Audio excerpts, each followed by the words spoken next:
So a lot of people ask me, Harley, I've got a 20 kilo backpack on my back and it's amazing. People ask me, Harley, the fruit's got simple sugars, and the wankers at Weight Weenies, Weight Watchers, weight losers say that for these simple sugars, I don't get obese. I'll tell you what, in 2002, I learned about how fruit's like the best food for humans, the best source of carbohydrates, you know, most nutrient dense per calorie, easiest to digest, most sustainable, most tasty, you know, most environmental, etc, etc, etc. So if I'm going to eat more fruit, and I started off in 2002 by eating 20 kilos of bananas a week, which back then I was just like, 20 kilos of bananas? Oh man, that's so much, and everyone was laughing at me. And 20 kilos of bananas is only about 10,000 calories. So divide by 7, that's about 1,400 calories a day. And I'm eating now anywhere between 10,000 calories a day from fruit, up to, not every day. Every day is 3,500, 4,500 a day. And so you think after 8 years of eating, overeating they say, insane amounts of fruit, I'd be obese, shouldn't I? And I don't train that much, you know, I train about 80 minutes a day. Well, most people in cycling train way more than that. 80 minutes a day, you're just cruising around, doing about 50% of max heart rate, a race, most weekends, you know. But I've had a few years off racing. And look how fat I've become. I mean, look at my cheeks. You know, they're bulging out with excess fat. Look at my arm. Look at that fat on that tricep, shaking it. Look at that fat dripping off there, you know what I mean? That's crazy. Flat stomach, I don't know if you can see it. You know what I mean? It's sort of like, people say that fruit makes you fat, and it's like, I understand that. It's just a myth that's been put out there, because if you eat fruit, you're not going to need all the weight loss bullshit out there. You're going to need all the antidepressants and stimulants to wake up, and all the antacids and all the superfood hype that all these superfood dudes sell. Colostrum and ayahuasca drugs and LSD and things like that, because life becomes a trip when you're healthy. So I'm saying, okay, Harley, I've tried your advice and I put on a few pounds. And I'm like, good. Your body probably needs to put on a few pounds, because the years of starvation you've put it under. You know, training too much, trying to live too much on late nights and too much coffee, eating, under eating. That's how your body's going, alright, we're going to store a bit extra fluid, we might store a bit extra fat, get our hormones back in shape. So you put on a few pounds. A lot of people freak out and go, oh, I've been doing this for 2 months and I've abused my body for the last 20, 30, 40, 50, 60 years, and I've been eating healthy for 2 months, and I want it all reversed in 2 months. That's not working, Harley. I'm like, 2 months, man, are you serious? It took me 5 years of consistent training to be half decent in cycling. And that's what happens to the average person, at least 3 to 5 years of hard work, commitment, persistence, resistance to self-doubt, taking advice and people getting the results you desire. It takes effort.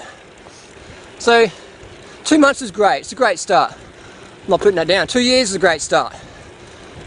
But once you've been doing it for 5, 10 years, so they say, the results start to show. They start to compound. Just like investing on the stock market. You know what I mean? You've been investing for a long time, you get results. I talk to my bodybuilder friends, and all of them have been training for over a decade. You know what I mean? And they say, Harley, we get people in the gym want to buy drugs off us to look like us, and they forget that we've been training for a decade. And like, yeah, the same with my industry, you know, people want results in 2 months. And you can get some impressive results in 2 months, but it all depends how much you used to abuse yourself.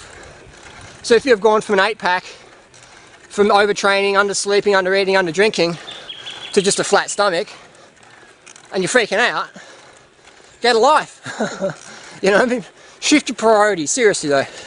I don't mean to poke fun, but if your whole life is about your body fat percentages, you're in the wrong lifestyle. You might as well become a heroin addict. You know, it's sort of a supermodel or something like that. But even them, not even them today all ripped all year long. So also understand the body's going to do its thing, and all we can do is give it love, get it nurturing, give it heaps of carbohydrates, 10 grams of carbs per kilo per day, lots of water, start a day with a litre of water, as much sleep as you can. The body will do its thing. So if your body changes in a couple of months, don't freak out. You know what I mean? This is not the short road, man, this is the long road. This is the road for the rest of your life. If you want a quick fix, just take drugs or go and join the desperate other people doing that, you know?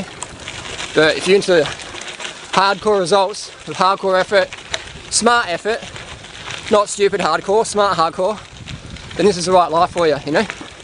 Because once you hit 50, 60, 70, 80, that's when a lot of stuff matters, you know? Plus now, it's good to feel good now.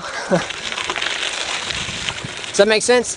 So if you think you're getting fat from fruit, stand back, have a look at the bigger picture, maybe get a life, maybe put more focus on your family, put more focus on your community, put more focus on living your life purpose, or if you don't know what it is, finding a life purpose and living that.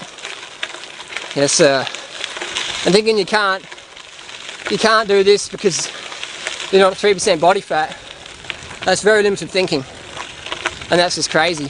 That's just like saying, I'll be happy when my kids are perfect, when everyone treats me nice, when I'm the best mother or father, and everyone loves me and not a single person disagrees with me, then I'll be happy.